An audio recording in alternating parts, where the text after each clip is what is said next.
La semaine dernière, nous avons commencé cette série et j'aimerais que vous puissiez répéter le titre tout le monde ensemble, la puissance de la foi. La puissance de la foi.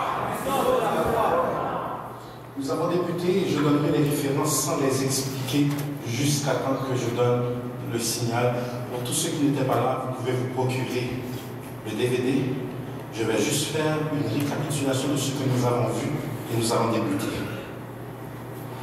Prenez note, j'aimerais que toute l'église prenne note et par-dessus tout, vous puissiez repasser ces notes dans vos moments de difficulté, lorsque vient le temps de prier, que vous puissiez repasser ces notes. Quelqu'un dit la puissance de la foi.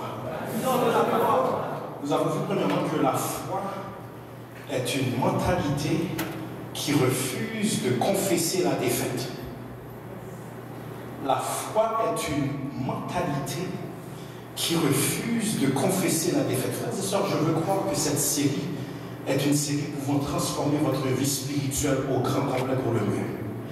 La foi est une mentalité qui refuse de confesser la défaite. Nous avons supporté cela par 1 Jean chapitre 5 verset 4. 1 Jean chapitre 5 verset 4. Deuxièmement, nous avons vu que la foi, c'est avoir une confiance absolue en Dieu et avoir la ferme assurance que je ne prie pas en vain.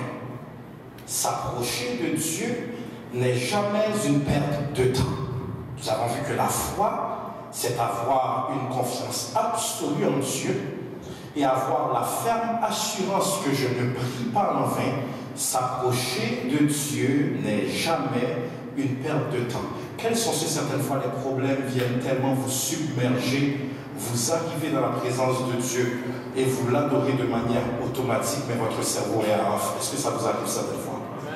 Vous priez, mais vous récitez certaines paroles par automatisme, mais votre esprit n'embarque pas.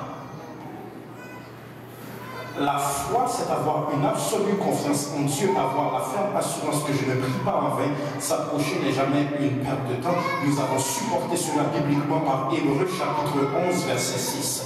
Hébreux chapitre 11, verset 6. C'est mon neveu, il a le droit. Hébreux chapitre 11, verset 6. Troisièmement, nous avons supporté, nous avons déposé le fondement que la foi, c'est voir le futur dans le présent. Quelqu'un dit, je vois le futur dans mon présent. C'est refuser tout esprit de limitation et voir grand comme Dieu voit grand. La foi, c'est voir le futur dans le présent. C'est refuser tout esprit de limitation et voir grand comme Dieu voit grand. Nous avons supporté cela par Hébreux chapitre 11, verset 1er, qui est le passage le plus célèbre lorsque nous parlons de la foi. Or, la foi est une ferme assurance des choses qu'on espère, une démonstration de celles qu'on ne voit pas. Donc, la foi produit dans l'esprit mon futur dans le présent. Ma foi produit mon futur dans le présent. Quatrièmement, en d'autres termes, la foi, une fois mariée, me permet de citer le nom de mes enfants et l'école où je les enverrai, malgré que le médecin a dit stérilité. On est là?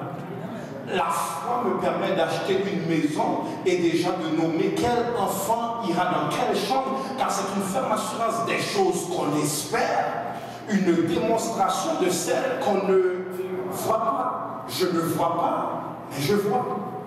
Je ne l'entends pas, mais je l'entends. Car la réalité naturelle ne dépend pas de la réalité spirituelle. Le spirituel a existé avant le naturel et ma foi est l'aimant du surnaturel vers le naturel. La foi, quatrièmement, c'est se prendre au sérieux afin que Dieu nous prenne au sérieux. Quelqu'un dit, je me prends au sérieux afin que Dieu me prenne au sérieux. Nous avons vu, tu ne peux pas me dire que tu pries 1 heure de temps par semaine et tu demandes à Dieu de te donner un grand ministère. Tu jeûnes une fois par année, mais tu demandes à l'Éternel de t'envoyer faire le ministère aux nations. Maintenant, l'Éternel te dit, tu ne te prends pas au sérieux, car si tu voulais un ministère pour les nations, Tu es déjà intimidé par les démons de Montréal et tu penses que je vais te relâcher pour aller au Bénin? Tu penses que je vais te relâcher pour aller en Haïti? Là pour eux autres, voir la puissance des ténèbres, c'est chose commune à chaque jour. Si tu te prends au sérieux, Dieu te prendra au sérieux. Pasteur, donne-moi un exemple. Tu n'es pas capable de payer ton appartement à 500 $, pas parce que Dieu n'a pas pourvu, mais parce que tu n'arrives pas à comprendre que chaque chose en son temps. Je veux la luxure et les beaux vêtements, mais en même temps je veux l'appartement. Je veux l'appartement, mais je veux tout ce qui est derrière l'écrit. Je veux la téléplacement, je veux l'antiplacement, je veux ceci, je veux cela. Je change l'arrière dans mon véhicule, je mets des télévisions, j'ai toutes sortes de gadgets, mon argent se dépose n'importe où, mais je demande à l'Éternel une maison. Je dois me prendre au sérieux afin que Dieu me prenne au sérieux. Car le psaume 24 va déclarer à l'Éternel la terre, ce qu'elle renferme, le monde et ce qui l'habite. Ce n'est pas parce qu'il possède toutes choses qu'il te les donnera, il te faut mériter ce qui est à lui. De la même manière qu'Equifax a fait une enquête de crédit avant de te qualifier pour une maison, pour un véhicule, pour un prêt personnel, l'Éternel fait une enquête de ta discipline spirituelle pour voir si tu mérites le crédit spirituel. Quelqu'un dit, je dois me prendre au sérieux, afin que Dieu me prenne au sérieux. Nous avons supporté cela par 2 Timothée chapitre 2 verset 22. Jeune homme, que personne ne méprise ta jeunesse, mais soit un modèle. Cinquièmement, nous avons poursuivi par la foi, c'est avoir un discours mature et réfléchi de premièrement l'identité et la puissance de Dieu. La foi, c'est avoir un discours mature et réfléchi de l'identité et la puissance de Dieu. Nous avons supporté cela par 1 Timothée chapitre 4 verset 12.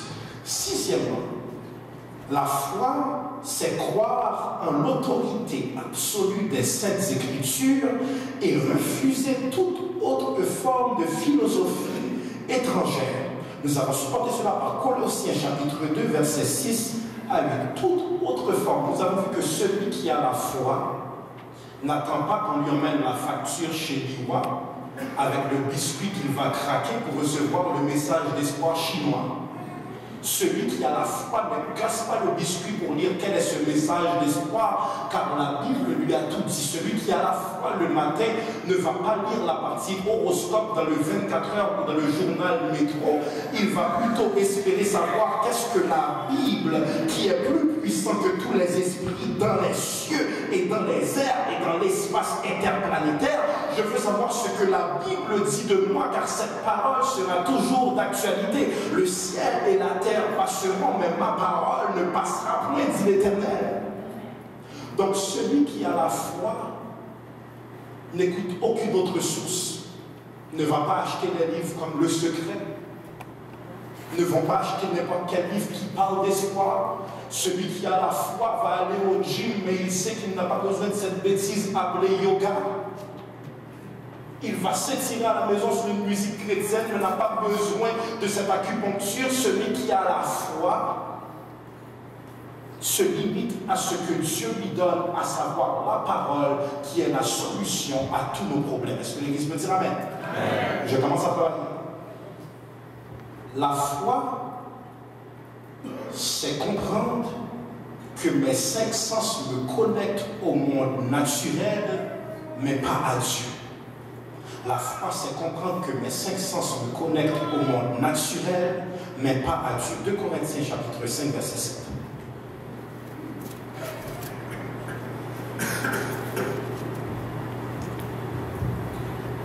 De Corinthiens chapitre 5, verset 7 nous dit: car nous marchons par la foi et non par la vue. Je reprends. Car nous marchons par la foi et non par la vue.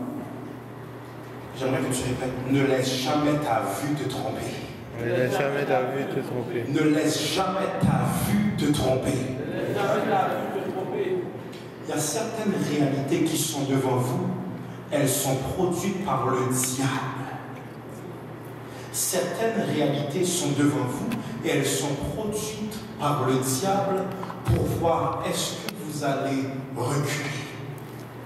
Certaines réalités sont des intimidations produites par l'enfer. Certaines réalités sont des intimidations produites par le fer. L'Éternel m'a dit, j'allais avoir un enfant. Cet enfant serait un homme, une femme de Dieu, quelqu'un de bien, quelqu'un de notoire dans la société. Voilà l'enfant prend un chemin contraire. Pantalon baissé, une coiffure que je ne comprends pas, des amis que je ne comprends pas, un langage que je ne comprends pas. Est-ce que vous allez confesser ce que le diable vous fait voir ou ce que Dieu vous avait dit avant que cet enfant vienne au monde? Il y a certaines réalités que Satan met devant vous. Si vous acceptez ce que vous voyez dans la vie de l'enfant pendant ces 15 premières années, vous n'allez pas prophétiser ce qu'il a été avant qu'il soit dans ton ventre. Je vais travailler. Il y a certaines réalités que Satan met devant vous. Vous devez dire, cette réalité, ma foi ne l'accepte pas. Quelqu'un dit, c'est une insulte à ma conviction. Je ne peux pas avoir tenu ma sainteté. J'ai attendu avant de consommer. La lune de miel a été ma vraie festivité. Il n'y avait jamais eu de miel avant la date de miel. Et maintenant, je ne... L'abeille avait eu à attendre patiemment. Et maintenant, je ne comprends pas mon couple. Nous étions en consécration. Nous étions en prière. Et maintenant, le diable a une réalité devant moi qu'on appelle divorce. Vas-tu le confesser ou le canceller? Car nous marchons par la foi et non par la vue. Mesdames, je vous dis un secret. Même lorsque vous ne comprenez pas le mari, il semble devenir le diable en personne. La solution n'est pas la haine, c'est l'amour de Dieu. Jésus ne répond jamais à nos carences et notre traîtrise spirituelle par la haine.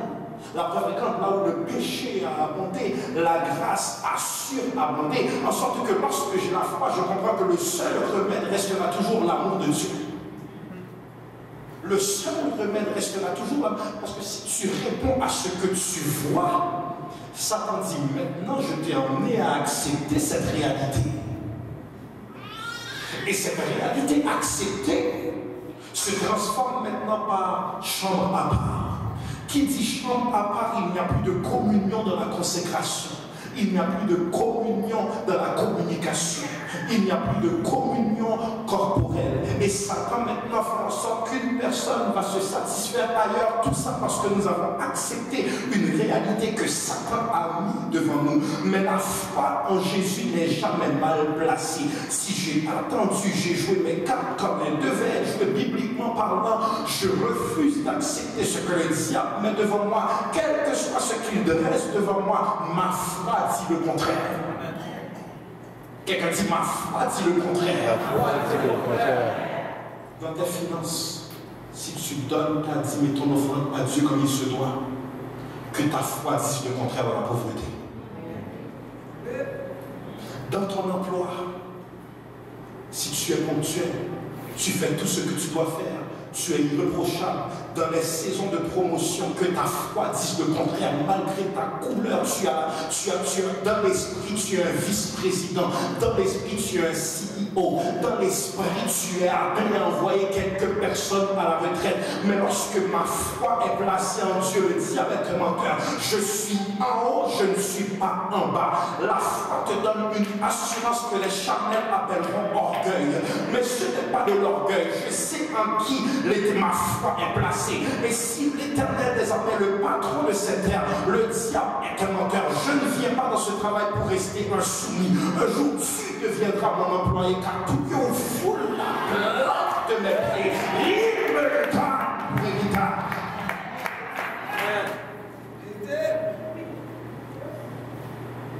La foi, c'est comprendre que mes 5 sens me connectent au monde naturel.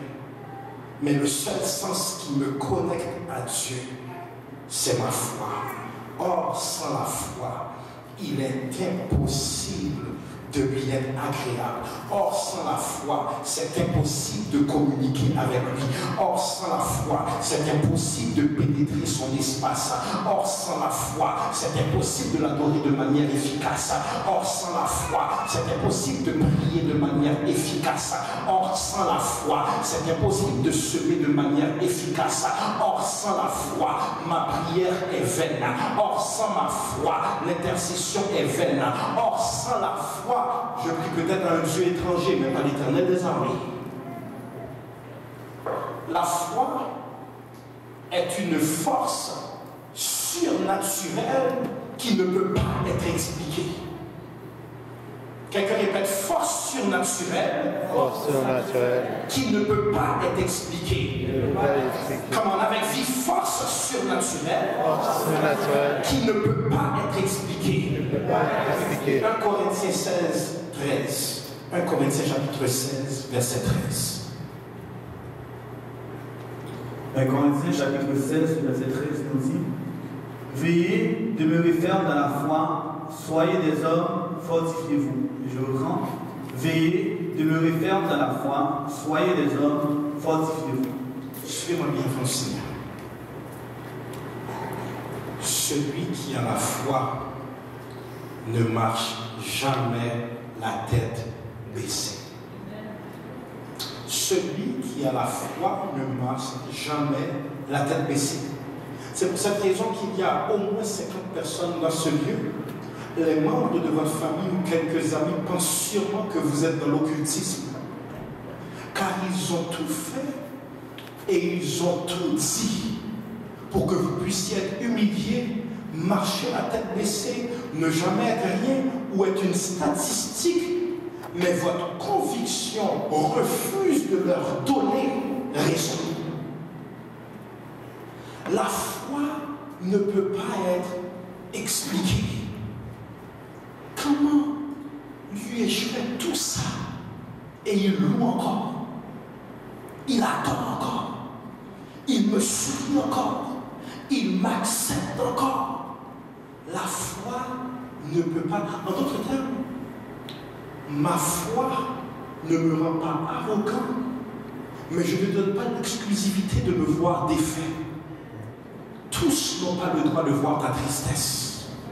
C'est pour cette raison, il y a certaines fois tu es triste. Entre dans le lieu secret. C'est possible que l'épaule sur laquelle tu pleures, c'est cette personne qui rit, tandis qu'elle tape ton dos. Ne laisse personne voir que tu es défait. Lorsque tu ne comprends pas ce qui t'arrive, entre dans le lieu secret et dis: Seigneur, renouvelle ma foi. Seigneur, renouvelle ma joie. Seigneur, renouvelle ma passion. Car certaines fois, vous prenez le micro dans la réunion des saints pour témoigner ce que vous vivez. Et certaines personnes mal converties disent: T'intéresse à vous. Lorsque j'ai la foi, je marche la tête haute. Car le problème existe dans le monde naturel, mais ce beau problème n'existe pas dans le monde spirituel. Le problème existe dans le monde naturel. Synonyme du mot problème dans le monde spirituel, c'est opportunité. Quelqu'un viendra dire: dans le monde naturel, tu l'appelles problème. Dans le royaume des cieux, c'est appelé opportunité. Opportunité de le louer. Opportunité d'action de grâce. Opportunité d'évangélisation, opportunité pour ma famille de venir à Jésus, opportunité pour que cet hypocrite dise: c'est l'Éternel qui est Dieu, opportunité qu'ils viennent se repentir, opportunité qu'ils viennent au pied de la croix, opportunité qu'ils te demandent pardon, opportunité qu'ils te demandent: qu'est-ce que tu fais que je ne fais pas? Il y a certaines personnes, pour ce qu'elles vous ont fait, elles se demandent pourquoi vous n'avez pas encore déménagé. Parce que ma foi a tout réglé. Pourquoi n'as-tu pas divorcé? Parce que ma foi a tout réglé. Pourquoi n'as-tu pas encore quitté cet emploi? Parce que ma foi a tout réglé. Pourquoi ne l'as-tu pas encore injurié? Parce que ma foi a tout réglé. Donc ma foi me permet de ne jamais me baisser devant Satan pour lui donner l'exclusivité de dire: voilà, je l'ai défait. Et c'est ce que Satan attend. Que tu enlèves tes yeux sur Dieu et tu confesses ce qu'il a mis devant toi. J'aimerais que tu puisses comprendre ce soir que la foi, c'est une force surnaturelle. Comment est-ce une force surnaturelle? Une personne va perdre un proche. Pensez au suicide. Une autre personne va perdre un proche et commencer à dire l'Éternel a donné, l'Éternel a ôté, que son Seigneur soit béni. Une personne se fait congédier, pense au suicide. Une autre personne se fait congédier avec le même salaire, sinon plus, et dit toute chose concourt au bien de ceux qui aiment Dieu. Une personne divorce, prend tous les médicaments et toutes les pilules qu'elle peut trouver dans sa maison pour finir avec la vie. Une autre personne, après 30 ans de mariage, se fait tromper, se fait laisser avec 5 enfants, n'a plus d'argent pour payer son loyer, ne sait pas comment elle va habiller les enfants pour les envoyer à l'école demain matin. Elle pleure, elle est seule, elle n'avait pas espéré tout ça. L'autre personne prend des pilules et cette personne dit non, jamais tout seul, non, jamais tout seul. Jésus, mon sauveur, me garde. Jamais ne me laisse. Ne me dis pas que la foi n'est pas une force surnaturelle.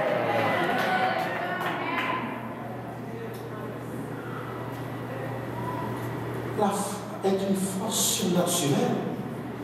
Quand je vois les millionnaires et les milliardaires d'Hollywood avoir besoin de plusieurs pilules pour s'endormir le soir parce que leurs milliards n'achètent pas la paix. Et nous tous réunis ensemble ne valons même pas 100 millions, nous n'avons pas besoin d'une seule pilule le soir. Notre seule pilule, c'est je me couche et je m'endors en paix, car l'Éternel est la sécurité dans ma demeure. La foi est une force surnaturelle. Lorsque je considère que Kennedy passe un boulevard, président des États-Unis passe un boulevard, l'homme le plus important sur terre passe un boulevard, à tous les gardes du corps du monde, 35 voitures de protection en avant, 45 voitures de protection en arrière, armes, du sang de rechange dans son véhicule, garde du corps à gauche, à droite, des snipers à gauche, à droite. Il s'est quand même fait descendre comme rien. Et nous, jour après jour, les pédophiles nous guettent, les violeurs nous guettent, les malfaiteurs nous guettent, les forces de l'enfer nous guettent. Mais l'ange de l'Éternel campe autour de ceux qui le craignent et il les arrache au danger. Ils paient leur sécurité au moins $500,000 par année. Je n'ai pas payé aucune sécurité, mais j'appelle le psaume 34, verset 8, et une armée descend gratuitement me servir. Force surnaturelle. La foi, c'est confesser la parole de Dieu pour provoquer l'action de Dieu. La foi, c'est c'est confesser la parole de Dieu pour provoquer l'action de Dieu. Matthieu 7,7. La foi, c'est confesser la parole de Dieu pour provoquer l'action de Dieu. Matthieu 7,7. Matthieu chapitre 7, verset 7 nous dit: demandez et l'on vous donnera, cherchez et vous trouverez, frappez et l'on vous ouvrira. Je reprends. Demandez et l'on vous donnera, cherchez et vous trouverez, frappez et l'on vous ouvrira. Regarde la personne à côté de toi ou derrière toi, si tu as personne à côté de toi, dis: ne te sens pas mal de rêver. Regarde cette même personne, dis-lui: tous tes rêves peuvent être réalisés par le propriétaire de la terre.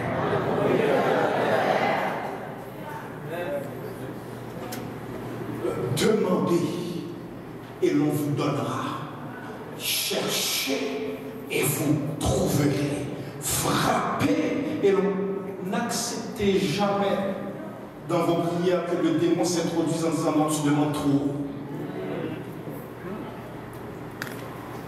Je suis né pour accomplir des exploits. Je suis né pour relever des défis. Je suis né pour être notoire. Je serai ce que je dois être. Ne te sens jamais mal de rêver. Discipline-toi à la hauteur de ton rêve. Mais rêve. Et laisse-moi vous dire une chose. Demandez et vous recevrez. Frappez à le croire. Non, lorsque le pasteur Aramus et moi nous sommes mis à prier pour cette vision, nous n'avons rien demandé de moins. Rien de moins. Nous servons le Dieu des bénédictions sur mesure. La seule manière qu'il puisse vous faire défaut, c'est toujours avec du plus, jamais moins.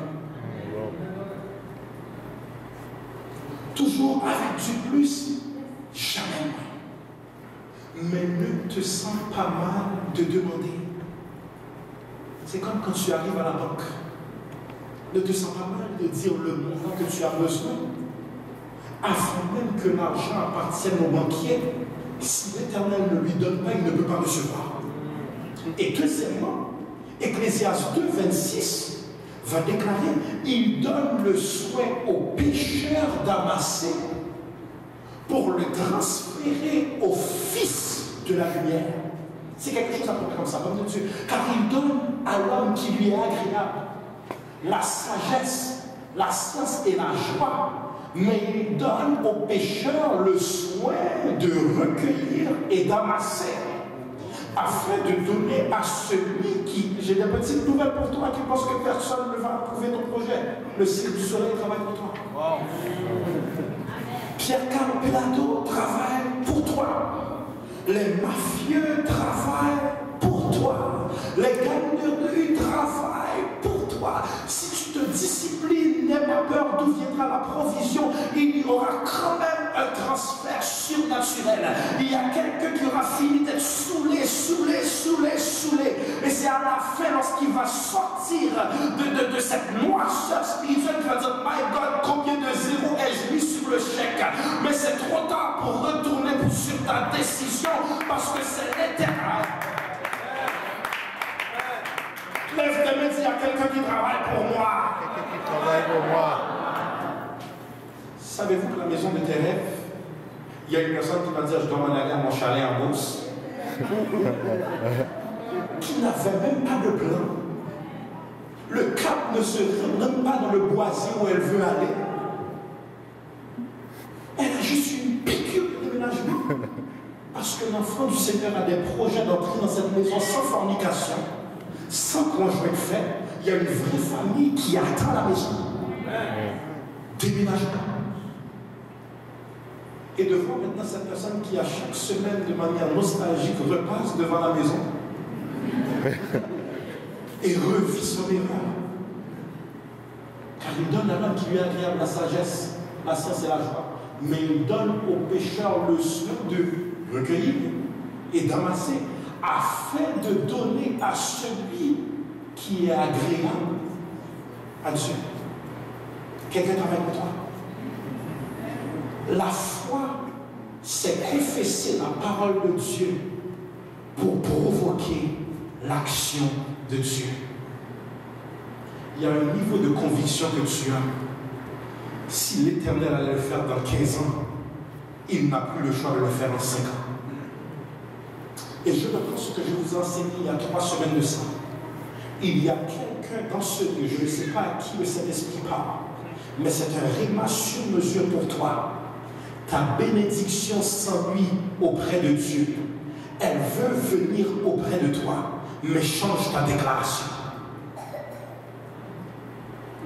Non, je reprends. Il y a quelqu'un dans ce lieu. Il y a des millions qui sont auprès de Dieu pour ton projet, pour ta compagnie. Il s'ennuie de rester auprès de Dieu. Il y a quelqu'un, ton mariage s'ennuie de rester auprès de Dieu. Il y a quelqu'un, ton diplôme s'ennuie de rester auprès de Dieu. Il y a quelqu'un, ton ministère s'ennuie de rester auprès de Dieu. Il s'ennuie et crie, je ne veux pas être là. Je veux être là. Mais tu dois changer ta déclaration. Tu dois lever ta tête. Tu dois commencer à choisir le nom de tes enfants. Choisir ta salle de réception. Choisir le quartier où tu vas habiter. Choisir l'église où tu tu feras ton action de grâce. Commencez à rédiger ton témoignage, commencez à rédiger ton livre, commencez à rédiger ta biographie. Et une fois que ta foi devient trop lourde dans l'atmosphère, une fois que ta foi devient trop pesante dans l'atmosphère, elle n'a plus le choix d'atterrir parce qu'elle est trop lourde. Plus j'adore, plus je loue, plus je sème, plus je danse devant Dieu, mon miracle commence à prendre de la pesanteur et il fait une chute vers mon adresse.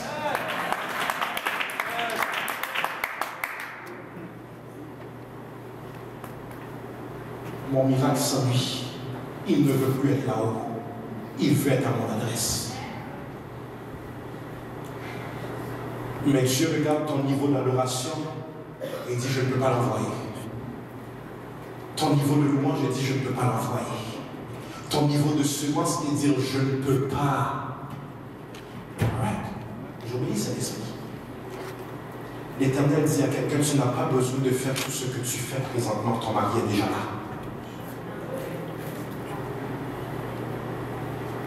Saint-Esprit, j'obéis. Tu n'as pas besoin de faire tout ce que tu fais présentement. Ton mari est déjà là. La foi, c'est de savoir que je n'ai pas à baisser mes standards. Ma sainteté va attirer la promotion. Amen. Ma sainteté va attirer la promotion. Je n'ai pas à faire d'extra. Je n'ai pas à ressembler à Rihanna. Je n'ai pas à ressembler à Gaga.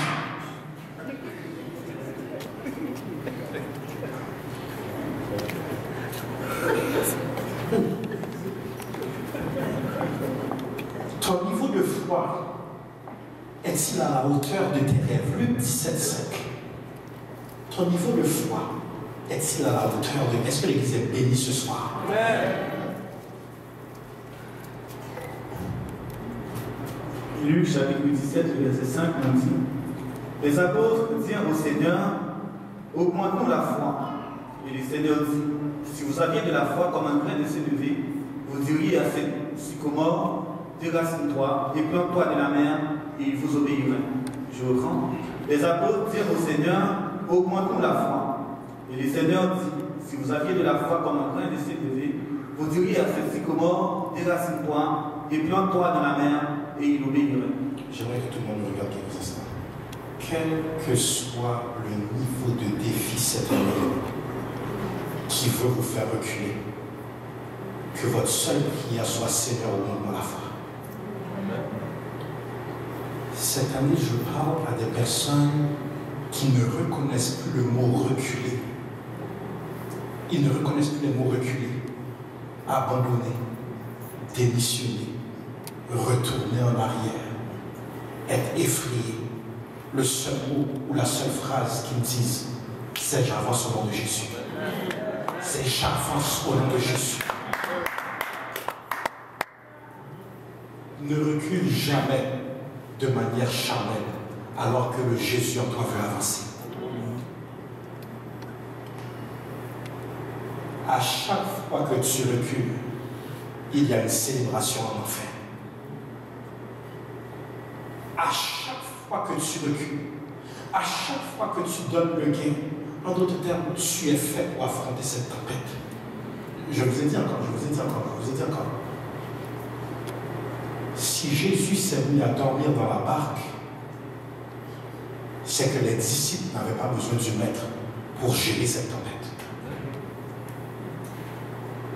Je reprends. Que Jésus dorme dans la barque, c'est un respect et une confirmation de tes capacités. On est là ensemble?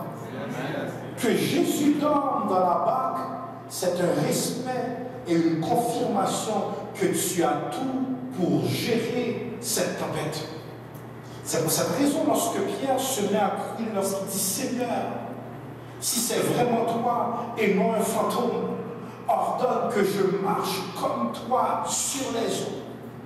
Lorsque Pierre s'est mis à devenir un naufragé, s'est mis à noyer, s'est mis à s'enfoncer, Jésus le prit par la main et dit homme de peu de foi. Qu'est-ce que ça veut dire lorsqu'il dit homme de peu de foi? C'est que la capacité est en toi, mais tu doutes.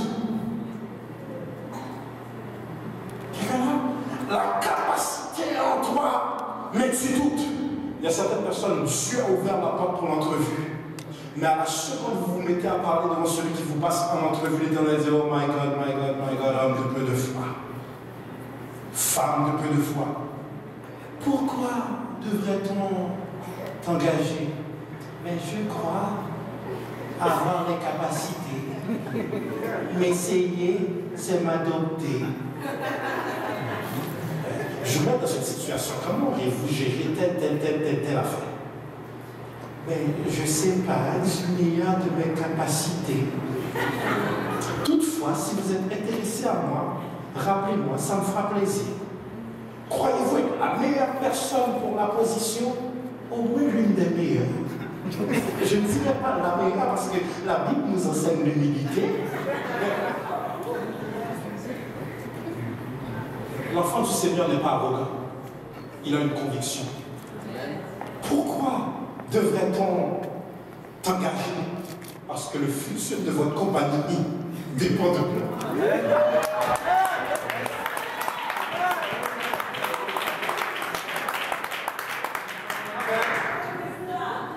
Parce que Dieu m'a envoyé. Jésus m'a envoyé. Défie. Et filme-le. Défie. Parce que Dieu m'a envoyé. Et quel est votre slogan qui vous qualifie? Il l'a dit. Il l'a établi. Et je...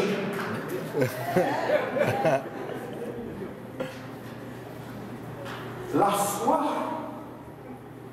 active le Dieu de l'impossible en moi.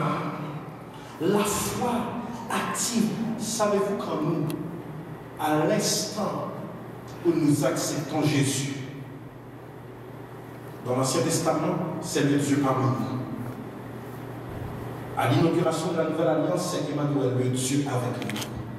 À partir d'Actes des Apôtres, de la Christologie à la pneumatologie, c'est le Dieu en nous. À l'instant où nous avançons à l'autel, il y a une puissance qui sommeille en nous, pouvant seulement être réveillée par notre niveau de foi. À chaque fois que Satan te domine, ne dis pas que Dieu t'a abandonné. C'est toi qui ne l'as pas réveillé en toi. À chaque fois que tu vois ta vie sombrer dans le chaos, ne dis pas Dieu m'a abandonné.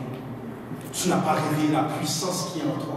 Quelqu'un dit il y a quelque chose de puissant en moi. Quelqu'un dit il y a un Dieu puissant en moi.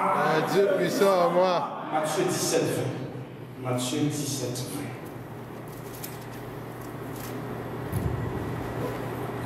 20. Matthieu chapitre 17, le verset 20 nous dit: c'est à cause de votre incrédulité, leur dit Jésus. Je vous le dis en vérité, si vous aviez de la foi comme un pain de s'élever, vous diriez à cette montagne, transporte-toi d'ici là, et elle se transporterait. Rien ne vous serait impossible. Je reprends.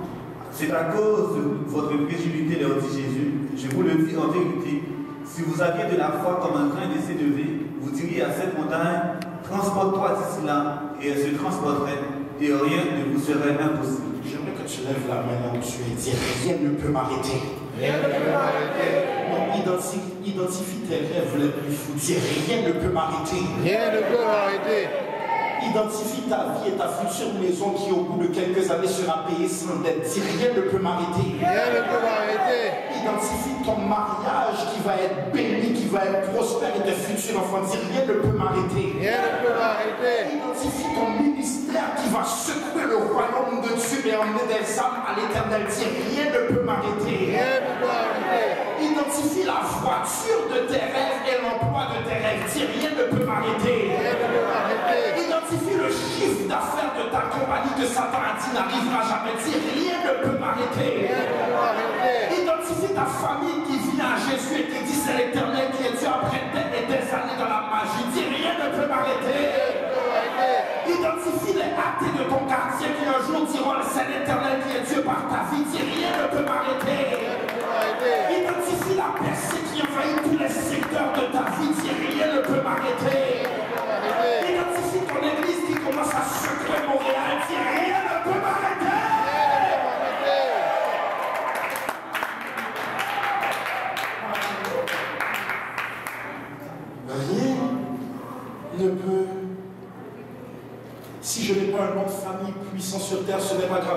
famille de l'Éternel, rien ne peut m'arrêter. Rien ne peut m'arrêter. Si le gouvernement ne me reconnaît pas, ce n'est pas grave. Je peux appeler un 800 Jésus. Rien ne peut m'arrêter. Identifie ce qui semble être impossible. Une fois de plus, dire rien ne peut m'arrêter. Rien ne peut m'arrêter. Donc, crie cela avec conviction. Rien ne peut m'arrêter. Rien ne peut m'arrêter. Parce qu'il y a tellement d'obstacles qui semblent vouloir confirmer que ton rêve ne deviendra jamais réalité. Ne sois pas impressionné par les vedettes d'Hollywood. Arrête d'acclamer celui qui réussit. Remercie Dieu pour lui, mais ne sois pas un spectateur de sa vie. Sois le producteur de ta vie. Amen. Rien ne peut m'arrêter. Nous n'accomplirons pas tous les mêmes rêves. Nous ne sommes pas tous appelés à être des millionnaires, des milliardaires. Nonobstant quel que soit le niveau de ton rêve, ils sont relatifs. Rien ne peut. Si je peux le penser, je peux le réaliser. Amen. Si je peux le penser, je peux le réaliser. Question papa. Emmenez le micro rapidement sur le technicien. Emmenez le micro rapidement sur le technicien. Si je peux le penser, je peux le réaliser. Emmenez le micro rapidement sur le technicien. Viens en attendant, s'il te plaît. Préparez le micro, s'il vous plaît, en arrière. Merci. Pasteur, vous avez très bien illustré qu'est-ce qui était too much au niveau, là, durant une entrevue, d'afficher sa foi et tout ça. Mais en même temps, dans un Québec de plus en plus laïcisé, de moins en moins, de plus en plus anti-chrétien, moi je me demande comment, bon, ce qui est too much, vous l'avez bien illustré, mais qu'est-ce qui est peut-être pas assez à ce niveau-là? Et dans l'exercice de nos fonctions aussi, pas seulement en situation d'entrevue. Très souvent, vous voyez, on a fait cet exemple-là, et nous nous sommes tous mis à rire parce que c'est drôle, et plusieurs disent je n'aurai jamais le courage de faire ça. Mais si le musulman s'en fout que tu as besoin d'aller aux toilettes, s'en fout que tu as peut-être besoin du corridor pour faire une conversation parce que tu ne peux pas le faire dans la place de travail, et dit en cet instant même, je mets mon tapis par terre, je me mets à genoux pour prier, et plus personne passe. Il n'est pas dans son pays, mais il impose sa foi. Et moi, serviteur du roi des rois, je vais faire attention de ne pas trop afficher ma foi dans un Québec laïque qui, avant même qu'il appartienne à Parizeau, Pérado, qui que ce soit, c'est la terre de mon papa premier. Laissez-moi vous dire une chose, le chrétien est immigrant nulle part, il est propriétaire partout. Amen. Je reprends. Le chrétien n'est jamais immigrant, il est propriétaire partout. Et je ne crois pas avoir répondu, mais j'ai trouvé cette réponse et j'ai répondu. Le chrétien n'a jamais reculé et doit afficher sa foi. La foi active le Dieu de l'impossible. La foi refuse de confesser la peur. La foi refuse de confesser la peur. Homme de Dieu, Matthieu 8, 26. Est-ce que vous êtes bénis ce soir? Matthieu 8, 26. Matthieu chapitre 8, le verset 26 nous dit, il leur dit, pourquoi avez-vous peur, gens de peu de foi? Alors il s'éleva, menaça les vents et la mer, et il y eut un grand calme. Je reprends. Il leur dit, pourquoi avez-vous eu peur, gens de peu de foi? Alors il se leva, menaça les vents et la mer, et il y eut un grand calme. Partout dans ce sanctuaire, levez vos mains, dites, je refuse la peur. Je refuse la peur. Partout dans ce sanctuaire, levez vos mains, dites, je refuse la peur. Je refuse la peur. Non, j'aimerais que tu dises ça pour ta santé parce que tu ne comprends pas le rapport du médecin présentement. Dis, je refuse la peur. Je refuse la peur. Ton âge et tu es encore célibataire. Dis, je refuse la peur. Je refuse la peur. Les persécutions dans ton emploi ont fait tout pour essayer de provoquer ta démission. Je refuse la paix. Ta famille est contre toi, même les religieux à l'église sont contre toi. Je refuse la paix. Tu dois fonctionner avec plein de médiums qui disent tu ne seras jamais rien dit. Je refuse la paix.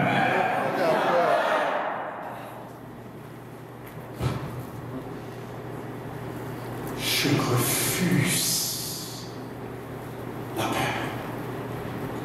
Je refuse la paix. Car à Golgotha, mon Dieu a crucifié la peur. Donc à chaque fois que la peur se présente à ma porte, la puissance de la foi vient répondre et dire est-ce que je peux t'aider? Retourne vers celui qui t'a envoyé, car Jésus a tout réglé. Je refuse la peur. Attention à ce que tu confesses avec ta langue. Confesse la fidélité de Dieu. Ne confesse pas le doute. Tu n'es pas menteur lorsque tu déclares le contraire de ce que tu vois. Le chrétien n'est pas menteur lorsque tout va mal et on lui dit comment ça va, il dit tout va bien avec Jésus. Comment va le mariage? Bien avec Jésus. Comment vont les finances? Bien avec Jésus. Comment va la famille? Bien avec. Il y a certaines personnes qui t'appellent et font semblant de vouloir prendre de tes nouvelles, elles s'en foutent de toi, elles veulent seulement aller potiner. Bien avec Jésus est la seule réponse que je te dois, car même si je te racontais mes problèmes, tu ne peux rien faire. Non, non, non. Un chrétien n'a pas besoin de la conférence à trois ou de l'appel en attendant. Oh, il y a un autre pasteur qui m'appelle pour prier. Je vais raconter. En 79, bien avec Jésus. Que dit Dieu de ta foi ce soir? Que dit Dieu de ta foi? Matthieu 8, 10. Et j'aimerais, tandis que l'homme de Dieu prépare cette lecture-là, que nous puissions analyser le niveau de notre foi. Dieu est-il fier de notre foi? Sommes-nous des bons représentants du royaume? Matthieu 8, 10. Matthieu chapitre 8, verset 10 nous dit: Après l'avoir entendu, Jésus fut dans l'étonnement et il dit à ceux qui le suivaient: Je vous le dis en vérité, même en Israël, je n'ai pas trouvé une foi aussi grande. Je reprends. Après l'avoir entendu, Jésus fut dans l'étonnement et il dit à ceux qui le suivaient: Je vous le dis en vérité, même en Israël, je n'ai pas trouvé une foi aussi grande. Il est important, frères et sœurs, de savoir que l'Éternel vous visite jour après jour, mois après mois, année après année, pour voir le niveau de votre foi. Il y a plusieurs membres de ta famille qui auraient donné leur vie à Jésus-Christ s'ils n'étaient pas au courant de toutes les fois que tu as eu à pleurer. Non, non, non, non. Un homme converti n'a pas besoin de savoir quels sont tous les problèmes qui ravagent l'Église. En quoi cela est-il utile pour sa foi? Que dit Dieu, dit le niveau de ta... Pourquoi devrait-il venir à Jésus si à table c'est un concours de qui a plus de problèmes? Voilà. Il fume ses 2 paquets de cigarettes par jour pour enlever son stress. Et toi, tu es dans un jeûne de prière à chaque jour, mais tous les deux, vous êtes aussi stressés. Moi, c'est ce qui m'arrive. Non, moi, c'est ce qui m'arrive. Non, moi, c'est ce qui m'arrive. Ah, tu ne peux pas battre ma situation. Non. Que dit Dieu de ta foi? Et je termine avec ça. Un inconverti ne doit jamais être au courant de ceux qui ont même le chrétien à pleurer. La seule chose que le chrétien doit dire: j'ai des problèmes, tu as des problèmes, mais même avec mes problèmes, je suis sans problème, car Jésus a pris mes problèmes.